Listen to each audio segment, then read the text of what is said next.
Frères et sœurs, pour cette capsule vidéo, euh, j'ai décidé finalement d'aborder le thème de l'offrande, de la dîme. C'est un thème assez délicat qui fait couler beaucoup d'encre, mais devant les sollicitations des uns et des autres qui demandaient un petit éclairage, je pense que je ne peux pas me dérober de ce thème-là. C'est sûr que peut-être que mon intervention va déplaire à beaucoup de serviteurs de Dieu peut-être, mais je pense qu'on a tous un devoir de vérité. Essayer humblement d'apporter notre pierre à l'édifice pour que les consciences soient éclairées, que les regards soient un peu plus clarifiés et donc que les décisions sages et des choix mûrs puissent être faits.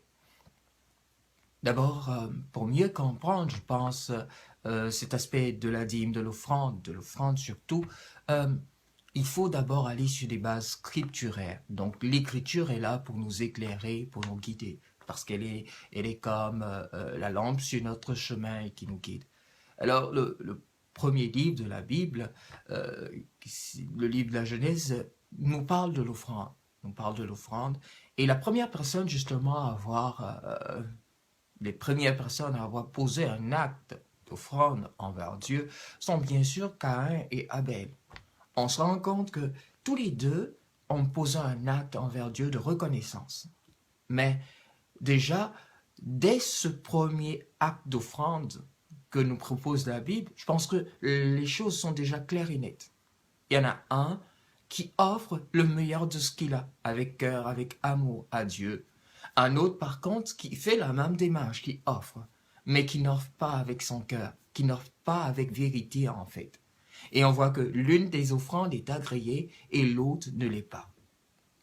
Alors, il faut déjà se rappeler que nous avons quitté l'étape de la loi. Nous sommes rentrés dans une étape d'amour et d'esprit, c'est-à-dire non pas la vie dans la chair, mais la vie dans l'esprit, donc guidé par l'esprit et motivé par l'amour envers Dieu et le prochain, nous posons des actes.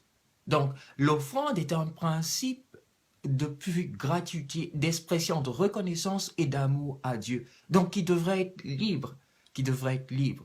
C'est sûr que dans l'Ancien Testament, notamment au livre du Lévitique, des Lévites, on retrouve une prescription de la loi qui prescrit que pour les prêtres, donc les Lévites, euh, euh, la dîme devrait être payée au temple. Donc le dixième de ce que l'on gagnait, mais qui était offert à Dieu et consacré donc au Seigneur. Et donc qui servait en même temps, bien sûr, à la vie des Lévites, de ceux qui offraient le sacrifice dans le temple. Donc c'était pour que la vie du temple puisse se poursuivre et se continuer. Je pense que on initie, et Dieu initie donc cet aspect de dîme.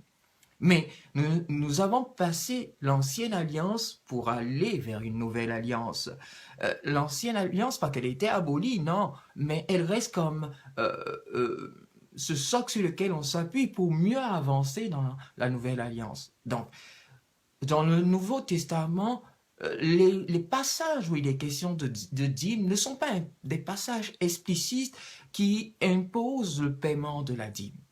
Paul nous invite par exemple les chrétiens à une collecte, motivés par l'amour et selon ce que les uns et les autres pouvaient gagner et pouvaient avoir. Donc, il posait des actes de charité envers les plus pauvres des églises environnantes pour que tous puissent continuer à vivre cette vie de communauté, de fraternité et puissent continuer à offrir justement ce sacrifice de l'Eucharistie.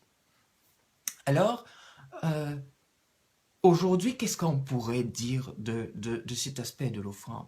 Je pense que ce qui est à retenir, et ce qui est indispensable de percevoir, c'est que nous devons être motivés par l'amour.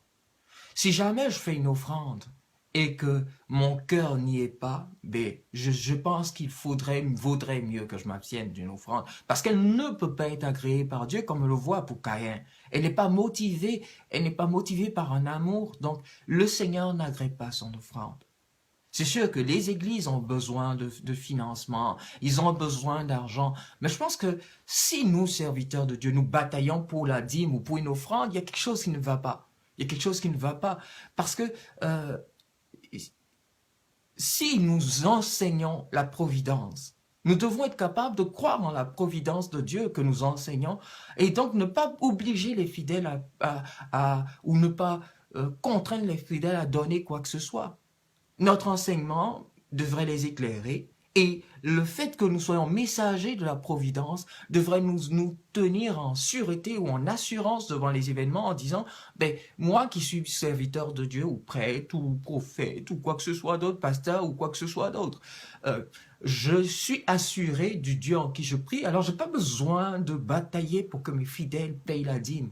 Surtout quand il s'agit plutôt de s'enrichir soi-même et puis de voir des fidèles qui sont obligés de tout donner pendant que eux-mêmes ils sont pauvres et misérables. Je pense que ça, c'est pas un esprit évangélique. Ça, c'est pas l'évangile qui nous enseigne. Plutôt, l'évangile nous invite à regarder à la vérité de notre cœur, à l'amour du prochain. Donc, si jamais en payant la dîme, mon fidèle se dépouille et qu'il n'est même pas capable de subvenir à ses besoins, aux besoins de sa famille, mais pourquoi je prendrais donc sa dîme? Pourquoi donc devrais-je prendre sa dîme, moi en tant que pasteur ou chargé d'âme ou personne représentant le Christ, l'image même du Christ au travers dans le monde et au travers de la vie avec mes frères. Donc, il y a quand même une réalité à garder en nous, serviteurs de Dieu d'abord. Nous ne sommes pas là pour dépouiller les autres, pour s'enrichir nous, et puis voir les autres être misérables. Mais c'est pas ça l'offrande, c'est pas ça le sens du paiement de la dîme ou de l'offrande.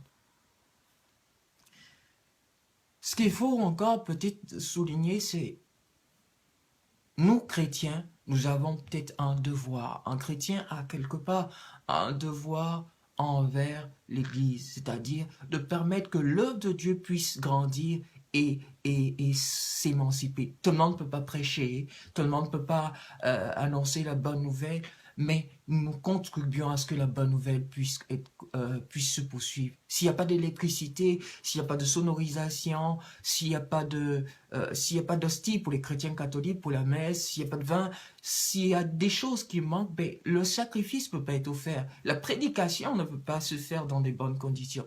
Alors la part du chrétien, c'est de donner comme il peut, mais surtout avec amour, pour permettre à son Église de vivre, pour permettre au message de l'Évangile d'être perpétué. Alors, je pense que comprendre, et je pense que l'Église nous invite à le comprendre ici, notamment par exemple pour les chrétiens catholiques.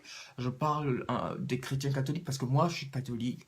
Euh, le catéchisme de l'Église catholique ne parle pas de dîme aujourd'hui en tant que tel. C'est vrai que dans le temps, il y avait la dîme qui était payée, mais elle nous invite à donner pour subvenir aux besoins des pauvres et de la vie de l'Église.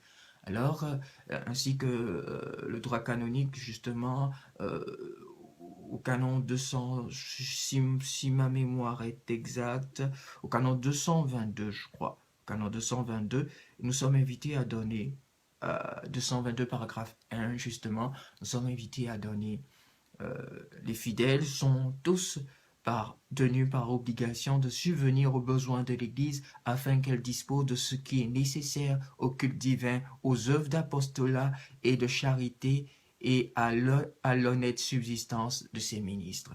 Le prêtre n'a pas de travail, les fidèles pourvoient à ce qu'il ait au moins le cycle minimum pour continuer à annoncer le message de l'Évangile. Alors je pense qu'on devrait essayer de quitter cette polémique inutile de la dîme, l'offrande, et puis on va dire acculer les chrétiens dans cette vision de faut payer, faut payer, faut payer. Ça c'est pas le Christ. Puis quand on regarde de vous à moi, serviteurs de Dieu, le Christ n'était pas riche, le Christ n'était pas celui qui roulait dans des grosses voitures ou celui qui... Il était bien de son temps, c'est sûr, il était d'une certaine dignité, oui. Mais le Christ n'était pas celui. On voit les Paul, on voit Pierre, ils n'étaient pas riches, ils pouvaient être riches, ils avaient tout le pouvoir et toute la puissance dans l'esprit pour être riches de par les miracles, de par tout ce qu'ils faisaient, mais ils n'étaient pas riches. Alors arrêtons un peu de, de dire des choses qui ne sont pas toujours correctes, de dire des choses qui ne sont pas toujours vraies. Alors puisse Dieu nous éclairer tous et mettre dans nos cœurs par son esprit vraiment la vraie démarche à suivre. Je vais m'arrêter là et puis demander au Seigneur de nous bénir. bénir et puis de nous accorder sa grâce.